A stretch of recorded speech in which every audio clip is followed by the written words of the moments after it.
Stop lying to yourself about why wealth keeps ignoring you. If you don't confront this now, the world will continue stepping over you as if you were invisible. You already feel it.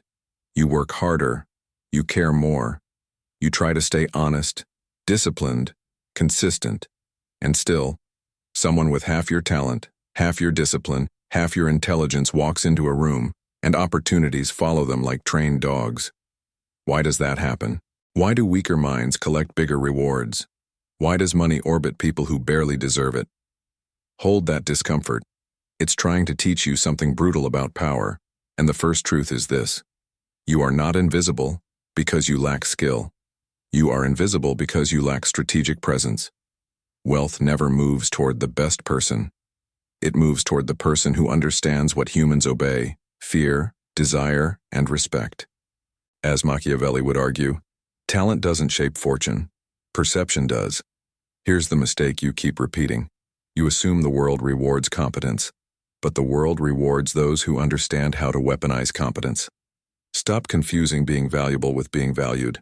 They are not the same, not even close. You can have the sharpest mind in the room, but if you don't control the frame, someone else with a duller blade will cut deeper than you. You see this every day, and you keep pretending you don't. Ask yourself something uncomfortable.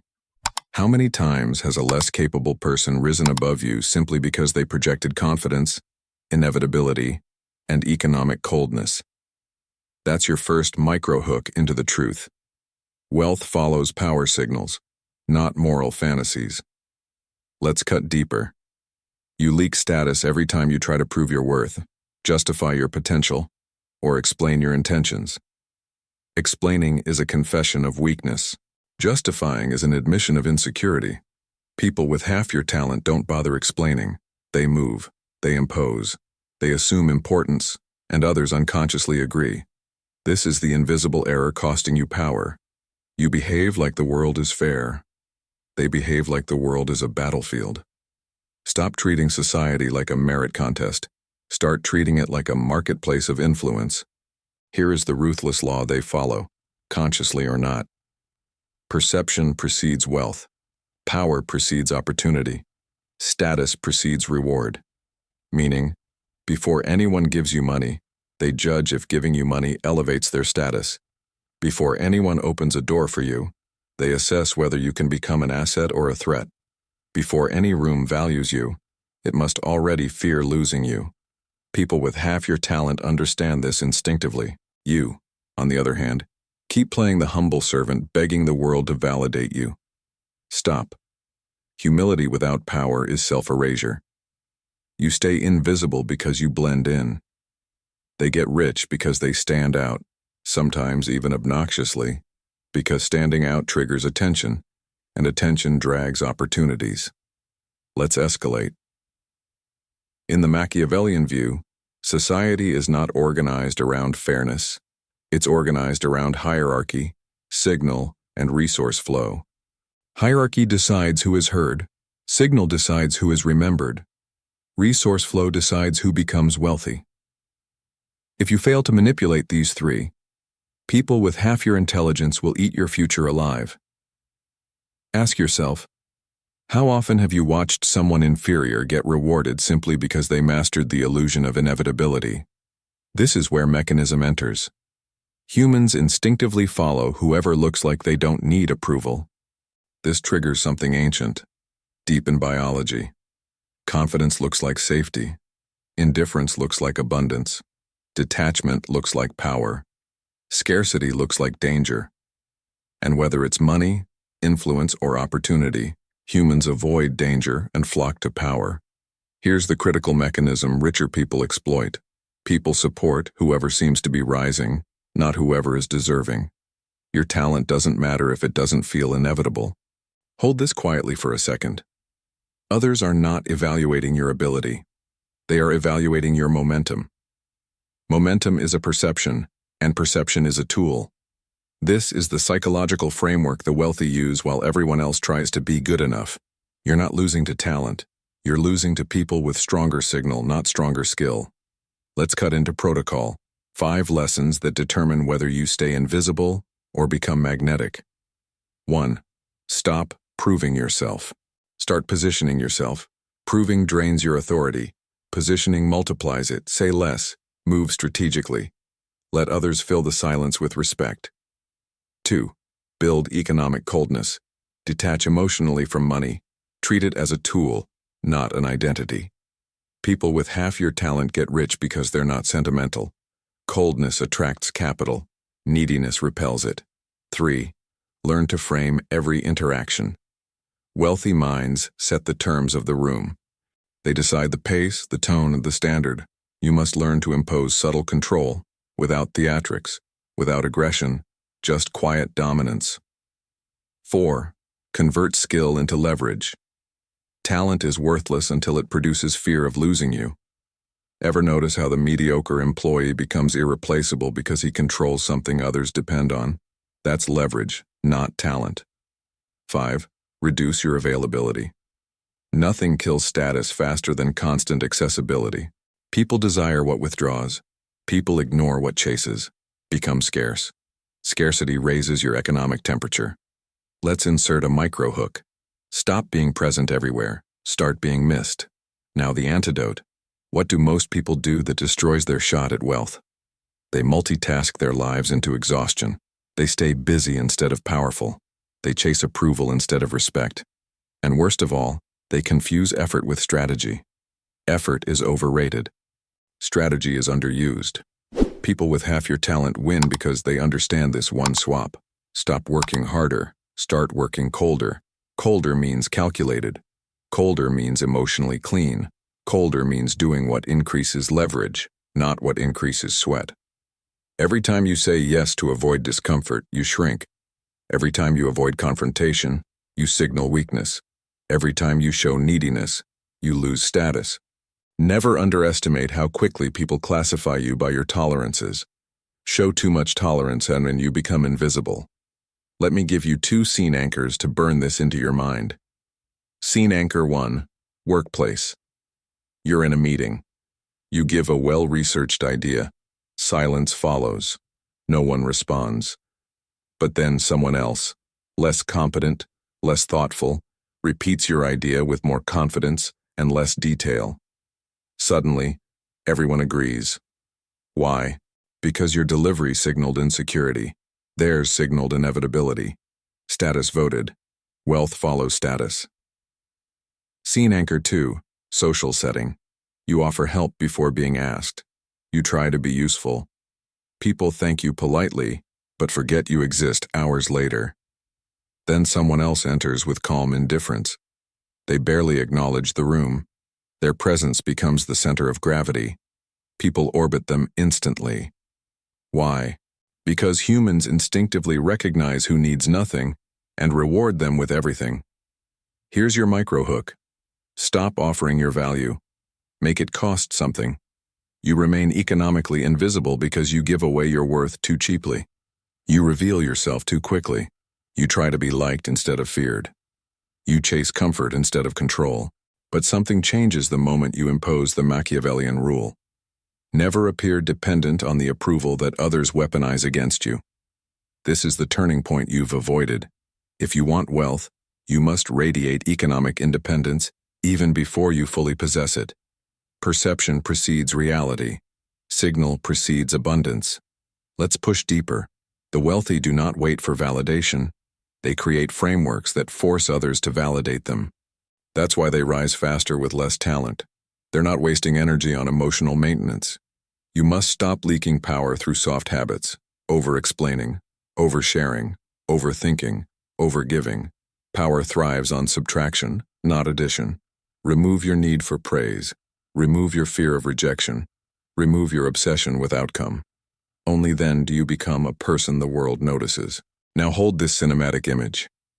You walk into a room with the internal posture of someone who has already chosen themselves.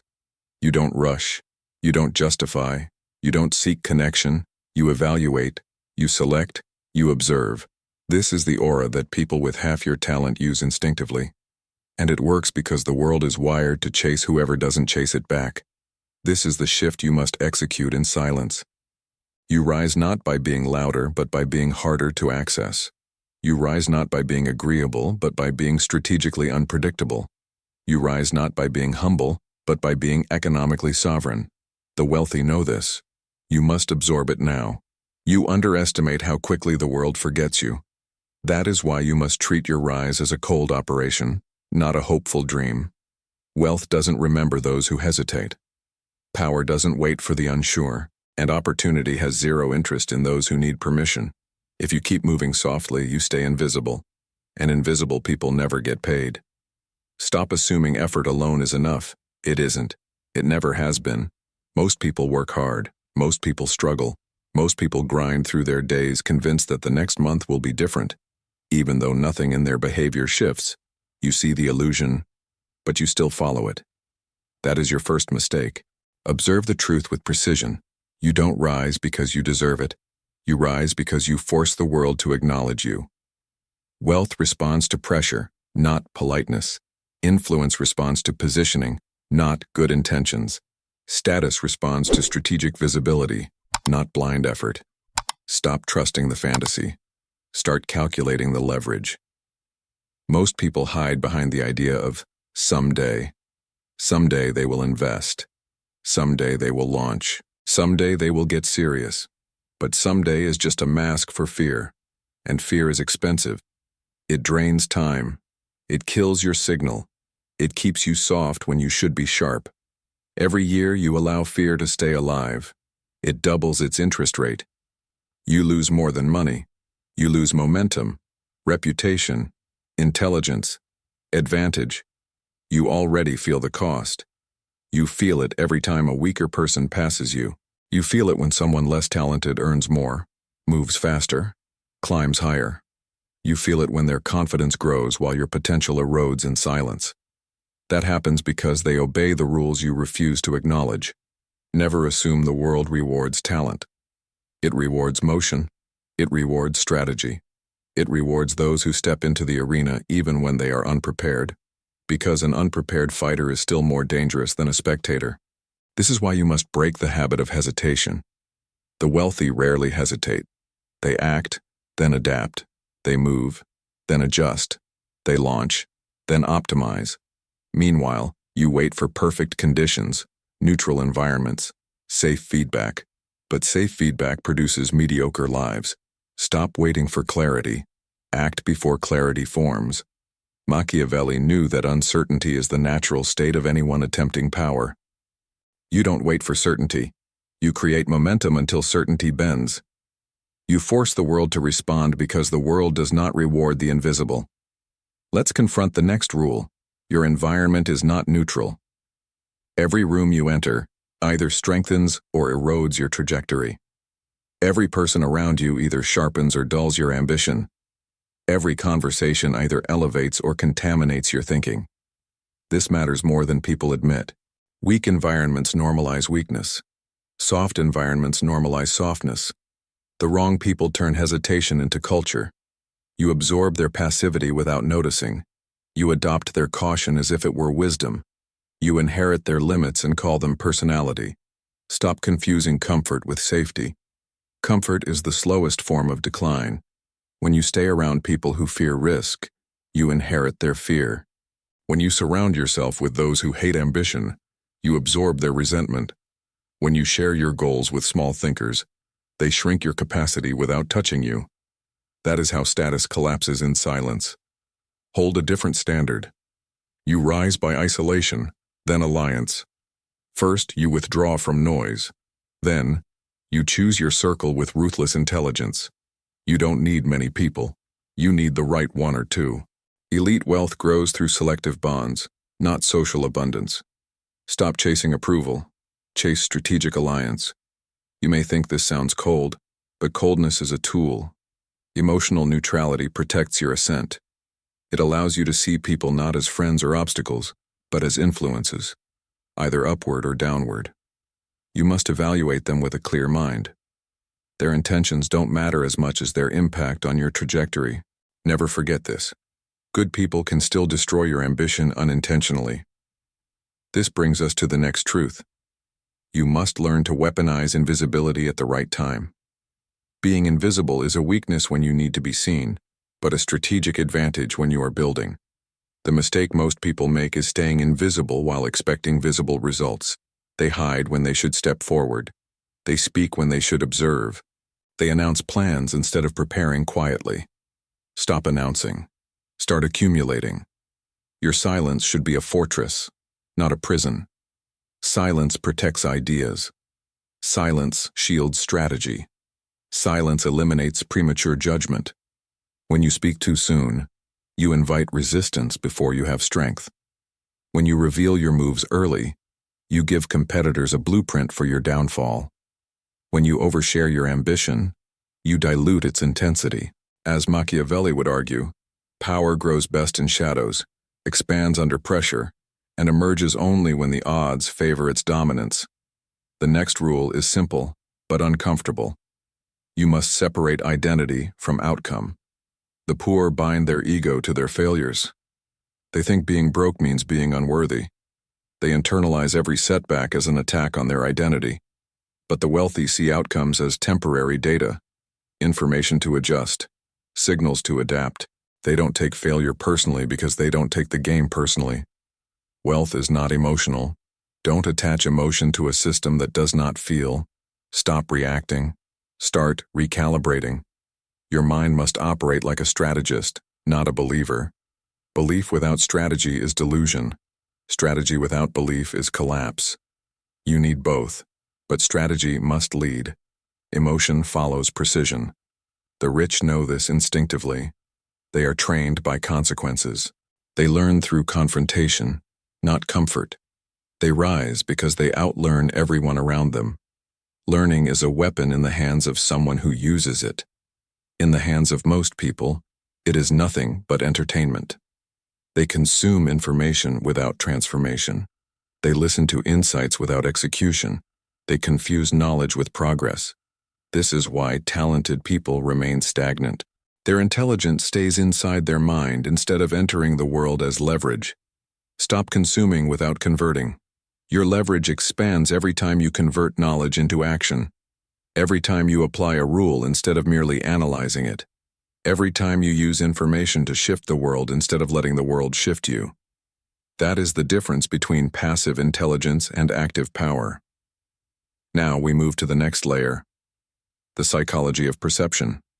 Wealth is not only measured in numbers but in status signals. People respond to indicators of power before they respond to proof of power. That is why you must manage your signal with intention, not performatively, but strategically. Every action communicates something. Every habit sends a message. Every decision repositions you. The poor signal neediness. They chase attention. They seek validation. They look outward for confirmation. But the rich signal self-possession. Their posture is controlled. Their boundaries are non-negotiable. Their movements are deliberate. They do not need praise because they generate their own certainty. Stop signaling weakness. Anything that reveals desperation erodes respect. Anything that reveals insecurity erodes authority. Anything that reveals lack of control invites exploitation. People react to your signal long before they react to your words. You must calibrate it. Let's sharpen this further. Wealth favors psychological distance. When you're too available, people discount you. When you're too eager, they undervalue you. When you lack boundaries, they assume you lack options. Distance signals abundance. Boundaries signal strength. Selectivity signals status. Hold your value with cold precision. This brings us to the next mechanism. The wealthy use time differently, and not in the cliché manage your time better sense. The rich weaponize time as a filtering tool. They choose what deserves urgency. They decide what earns delay. They ignore everything that drains momentum. Their time is not measured, it is curated. Stop giving time to anything that doesn't compound. You lose wealth because you spend time where nothing grows. You waste hours trying to convince people who will never rise. You pour effort into tasks that don't scale. You exhaust yourself on obligations that yield nothing. This is how the ambitious get stuck. By feeding the unproductive. Cut ruthlessly. Focus strategically. Now let's anchor this with the first scene. Scene anchor 1. Workplace. You walk into a meeting where the loudest voice always dominates. You observe quietly. You let others fight for attention. When the chaos finally settles, you deliver one precise sentence that reframes the entire conversation. Silence follows. Heads turn. Your influence sharpens. You spoke less, but you held more power. The loud ones fall into irrelevance. Your control tightens through brevity. Here is your micro-hook. Stop competing for noise. Compete for impact. Now the second scene. Scene anchor 2, social circle. Your friends discuss opportunities with fear disguised as logic. They warn you about risks. They caution you about failure. You listen without absorbing. You nod without agreeing. Later, you make the decision they fear. Months pass. You rise beyond their comfort zone. They remain still. That moment reveals the truth. Their fear was the cage you almost entered. Stop inheriting other people's limits. We move to the final lesson of this block. Wealth accelerates only when you operate through inevitability. Not hope, not fantasy, not self-doubt. Inevitability. You act as if your rise cannot be stopped. You move like someone with options. You make decisions as if the future has already chosen you. That psychological posture shifts the world in your favor. This isn't arrogance, it's calibration. People follow certainty. Markets reward decisiveness. Opportunities appear for the bold. The world gravitates toward the person who acts like a fixed point. The wealthy understand this instinctively. They practice inevitability until it becomes presence, and presence becomes influence. Stop acting like a possibility. Start acting like an inevitability. Now visualize the closing image. You stand in a silent room, light cutting across your shoulders like a blade. You say nothing, but your presence bends the environment. People feel your intention before you speak. Your boundaries radiate weight. Your silence carries authority, and your trajectory no longer depends on luck or permission or validation. You have become the one they watch, the one they calculate around, the one they cannot ignore. If this sharpened your mind, stay close. Only the few who think with precision join this circle. Subscribe, leave your mark in the comments, and align with the select group who refuse invisibility.